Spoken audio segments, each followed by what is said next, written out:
الحمد للہ رب العالمین والصلاة والسلام علی سید المرسلین اما بعد فاعوذ باللہ من الشیطان الرجیم بسم اللہ الرحمن الرحیم۔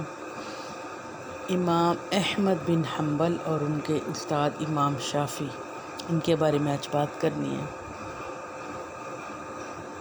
امام احمد بن حنبل وہ ہستی ہے، اللہ کے بندے فرماتے ہیں جس نے امام احمد بن حنبل سے پیار کیا تو سمجھ لے کہ اس نے رسول صلی اللہ علیہ وآلہ وسلم کی سنت سے پیار کر لیا۔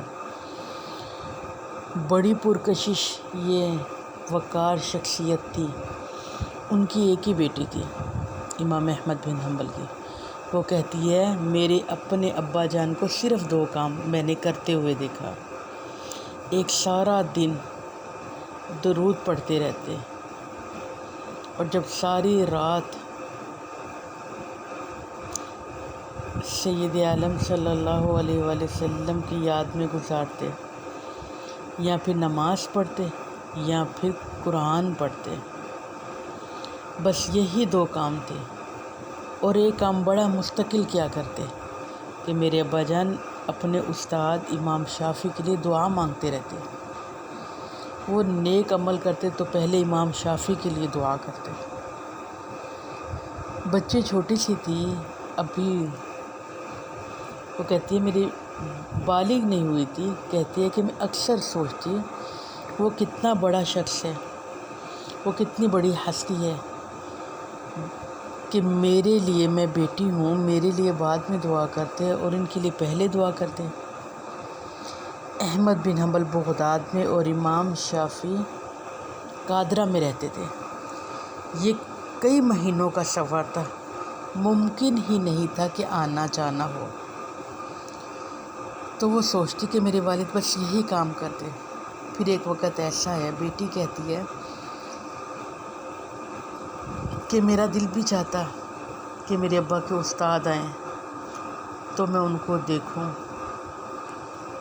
کہ جس نے یہ ہیرا تراشا ہے، یہ دعائیں مانگتے ہیں، میرا بڑا دل کرتا ہے کہ وہ آئیں۔ اور ایک دن لوگوں کمال ہو گیا، میرے والد کے استاد کا امام شافعی کا خط آیا، اور میں نے سنا کہ بغداد میں ایک بزرگ رہتے ہیں جو بوڑھے ہیں، ان کے پاس ایک حدیث ہے۔ میرا دل کرتا ہے میں آؤں اور وہ حدیث سنوں۔ جب یہ خط آیا تو امام احمد بن حنبل، ان کی تو بات ہی اور ہو گئی، ان کا مشغلہ ہی اور ہو گیا۔ میں کو جی تے میرا دل بر سونا، میں کیوں کر اسنو بھاواں، ویڑے میرے وڑدا نے پئی لکھ وسیلے پاواں۔ وہ کہتی بس وہ تو وجد میں آ گئے، خوشی سے بات اور کی اور ہو گئی، اور مجھے کہنے لگے بیٹی تیاری کرو، ہر چیز نہیں ہونی چاہیے، صفائیاں مل کے کرتے ہیں اور ہر چیز سجاتے ہیں۔ اور فرماتے ہیں کہ جب وہ آئیں دیکھیں کہ کیسے کس طرح عقیدت کیا ہے، ادھر یہ تیاریاں کرتے رہے، برتن نہیں آ رہے ہیں، صفائیاں دونوں ماں بیٹی مل کر رہے ہیں، باپ اور بیٹی، بسترے دھوئے جا رہے ہیں، بڑا اہتمام کیا جا رہا ہے۔ ادھر امام صاحب چلے تو مہینوں کا سفر تھا، کئی مہینوں بعد پہنچے تو بچی کہتی ہے میرے دل میں بڑا زاویہ تھا کہ وہ بڑے آدمی ہوں گے، بہت بڑی بڑی باتیں کریں گے، بڑا مطلب ان کا میرے ذہن میں ایک زاویہ بنا ہوا تھا کہ میرے ابا جان تو ایک روٹی پوری نہیں کھاتے، آدھی ایک وقت میں، یا اکثر تو میرے والد کا روزہ ہوتا۔ اور جب ان کے استاد آئے تو میں نے 8 روٹیاں پکائی۔ اب آپ نے غور کرنا، فرماتی احمد بن حنبل کی جب آپ کے استاد آئے تو میں نے 8 روٹیاں پکائی، استاد صاحب کے سامنے رکھی۔ میرا خیال تھا کہ میرے والد آدھی کھاتے ہیں، یہ آدھی سے بھی کم کھائیں گے کیونکہ اتنے بڑے آدمی ہیں، مگر لوگوں حد ہو گئے۔ میرے ابا جان ساری رات بیدار رہتے، مغرب سے مصلی پر بیٹھتے، اور ان سے بھی زیادہ پرہیزگار یہ ہوں گے۔ لیکن میں نے عجیب منظر دیکھا کہ جب کھانا کھانے بیٹھے، جب میں نے 8 روٹیاں رکھی تو 8 ہی کھا گئے۔ عشاء کی نماز پڑھی اور لیٹ گئے۔ میرے ابا جی ساری رات نفل پڑھتے رہے اور وہ ساری رات آرام کرتے رہے۔ پھر میں نے پانی لا کے رکھ دیا کہ تہجد میں اٹھیں گے، نماز پڑھیں گے، تو میں دیکھتی رہی وہ ساری رات نہیں اٹھی، پانی اسی طرح پڑا رہا، کمبل میں لیٹے رہے۔ فجر کا وقت ہوا تو ابا جان نے ان کے دروازے کے قریب جا کر کہا، حضرت نماز کا ٹائم ہو گیا۔ وہ اٹھے، وضو بھی نہیں کیا، مسجد چلے گئے، نماز پڑھ کر آئے، پھر لیٹ گئے۔ میرے ابا جی اشراق سے چاشت تک پھر مصلی پہ بیٹھے رہے۔ میں بڑی بدگمان ہوئی کہ میرے ابا جی کیسے استاد ہیں کہ ساری رات لیٹے رہے اور میرے والد صاحب اتنی عبادت کرتے ہیں۔ پھر تھوڑی دیر کے بعد خیال آیا کہ تھکے ہوئے ہوں گے، آج عبادت نہیں کہ کل ضرور کریں گے۔ اور پھر کہتی ہیں کل پھر اسی طرح ہی میں نے کھانا بنایا، اتنی زیادہ روٹیاں کھا گئے اور اسی طرح ہی آرام کیا۔ وہ فرماتی ہیں پھر آہستہ آہستہ 3 4 5 دن ہو گئے، جو میرے دل میں ایک سانچہ تھا، زاویہ تھا، وہ زمین بوس ہو گیا۔ میں نے کہا نہیں، میرے ابا جی نے اس دور میں دیکھا ہوگا جب حالات کوئی اور ہوں گے، جو حالات آج نہیں ہیں۔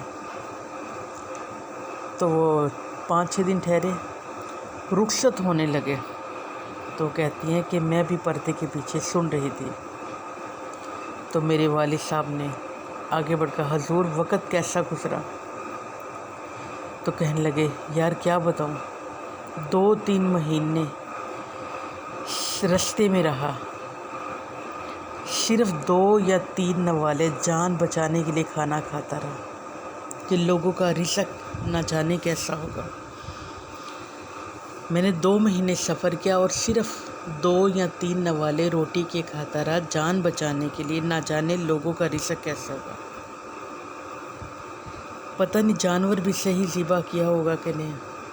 اب جب میں تیرے دسترخوان پر آیا تو میں نے دیکھا جسے میں نے سینچا ہے، سنوارا ہے، مجھے پتا تھا کہ تو ایک لقمہ بھی حرام کا نہیں رکھ سکتا۔ پھر میں نے تیرے لنگر سے نور نکلتے ہوئے دیکھا، اور وہ کھانا اور وہ والا کھانا ہے جو اندر جا کر بوجھ نہیں بنتا، نور بنتا ہے، اس لیے میں تیرے رزق کو نور سمجھ کے کھاتا رہا۔ زندگی پھر کبھی رہی، پھر زندگی کبھی بھی زندگی میں 2 سے زیادہ میں نے روٹی نہیں کھائی۔ فرماتے ہیں زندگی بھر میں نے 2 سے زیادہ روٹیاں نہیں کھائی، یا 8 روٹیاں اکٹھی میں نے کھا لی، یا تیرے گھر میں یا اپنے گھر میں، ورنہ راستے میں تو میں بڑا پریشان رہا۔ اور پھر مزید کہنے لگے تو مجھے تجھے پتہ ہے میں ساری رات کیا کرتا رہا؟ فرمایا نہیں حضور۔ کہنے لگے تو عشاء کی نماز میں جو آیتیں تلاوت کرتا تھا، جو عشاء کے بعد نماز میں جو آیتیں تلاوت کرتا تھا، میں ساری رات ان کی تفسیر کرتا رہتا تھا، اور میں نے ایک ایک آیت کی 100 تفسیر کی ہے، ساری رات جا کر۔ تو نے دیکھا ہے میں بغیر وضو چل پڑتا تھا سویرے فجر کے لیے۔ کہا ہاں حضور، بات بھی ایسی ہے۔ فرمایا میرا وضو نہیں ٹوٹتا تھا، میں ساری رات تفسیری نقطے پر بیان کرتا رہتا۔ وہ بیٹی کہتی ہے جب میں نے سنا تو میں تڑپی اور میں روئی، میرے پیروں کے نیچے سے زمین نکل گئی۔ پھر میرے والد صاحب نے انہیں رخصت کیا اور میرے قریب آئے اور مجھے روتا ہوا دیکھا. کہا بیٹی کیا ہوا, تو کیوں رو رہی ہے؟ تو ابا جی میں نے بڑھ کر کہا ابا جی میں سمجھی کہ یہاں میں کیا سمجھی اور وہ کیا نکلے, میں کیا ان کے دل میں میرا خیال تھا, مگر وہ تو کتنے زیادہ بڑے آدمی نکلے. اب ساری رات نفل پڑھتے رہے, اپنے لیے عبادت کرتے رہے, اپنے لیے جاگتے رہے. اور پھر وہ آپ کے استاد کا مال کیا ہے کہ انہوں نے لوگوں کے سینوں میں اتارنے کے لیے قرآن کی تفسیر یاد کرتے رہے. وہ اپنے لیے نہیں, رسول اللہ کی امت کے لیے وہ زندہ ہے, ان کے لیے وہ کام کرتے ہیں. جی میری بہن, آپ کو سمجھ تو آ رہی ہوگی. آج تھوڑا سا سمجھنے والا موضوع تھا کہ ساری رات جا کر امت کے لیے سوچا, امت کے لیے ان کے ذہن دل میں اتارنے کے لیے نکتے اپنے ذہن میں تیار کرتے, اور تفسیر ایک ایک آیت کی 100 تفسیریں آپ نے بیان کیا. اس سے پتہ چلا کہ کسی کے بارے میں بدگمانی نہیں کرنی چاہیے. جو ہم سوچ رہے ہوتے ہیں بعض وقت ویسا ہوتا نہیں. جیسے ابھی واقعے میں ہم نے پڑھا, اللہ رب العزت سے دعا ان کے پر رحمتیں فرمائے اور ان کے صدقے ہماری مغفرت فرمائے. آمین اللہم آمین. صلو علی الحبیب صلی اللہ علیہ محمد صلی اللہ علیہ وسلم.